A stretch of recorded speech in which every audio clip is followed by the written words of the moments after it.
ورکه زور وباسه ته په خوله باندې یوه چغه تیزه ته څلور نور وباسو 3 ته نور وباسو لها 2 ته نور وباسو یوه بله بس تاسو موږ څه خبره وکړو تاسو مسلمانان یې که کافران یو مسلمانان یو څو کسان یو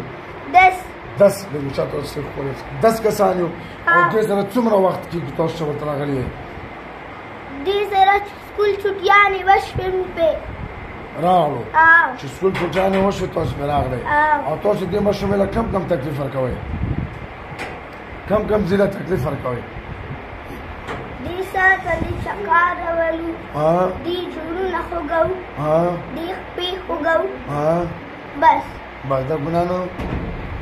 ګناه که ثواب دی ګناه نو د ګناه کولې کوم تاسو مسلمانانو مې دا څومره سخت ظلم شوی چې زړه ورته خوږوو سر ورته خوږوو نه دا مور دې ناسته دا یې چې موږ په ډاکټرانو باندې لیوني شو کله دې ماشومې سر خوږېږي کله کونې خوږېږي کله خپې او تکلیف تاسو ورکوو او تاسو عمرونه دې نه ډېر دي که وړې دي غټ یې دي نه تاسو عمر زیات دی دې ماشومې نه که کم دی تاسو لسو واړو نامې درځي تاسو ته لسو واړو واخله لسو واړو نامې واخله څه نامې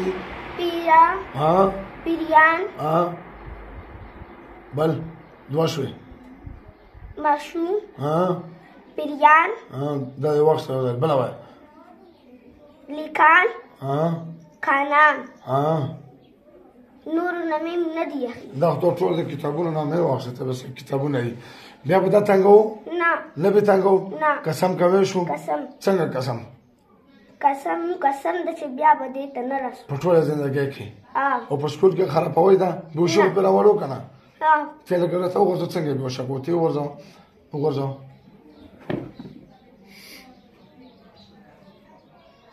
چې څنګه زور پې کوئ په بېهوشه کې هغه زورونه پې وکړئ کور کې څنګه زور پې کوئ بېهوشه کې هغه زور پې وکړئ وکړو زور پې شبه ټاپ زور وکړو ورته وکړو ورته زور وکړو ټولو یې داسې کوي که نه داسې کوي بس رانجه شو بس دا سم وچې بیا به کوئ داسې ظلم نه به کوو بېهوشي به راولئ دردونه به راولئ او که چېرې دوکه مو کړه بیا نه کوو دوکه بیا به دا انجام چې کوم دی وخوړو کلمه به ووایې او همدلته به دې ماشومې نه ایسار شي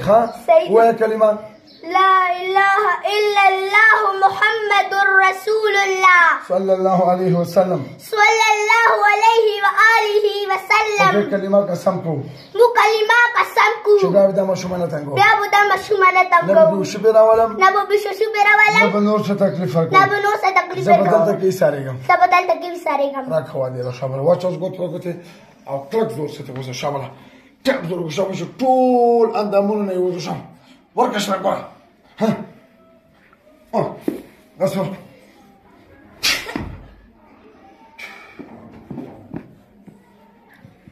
Bien, eso es.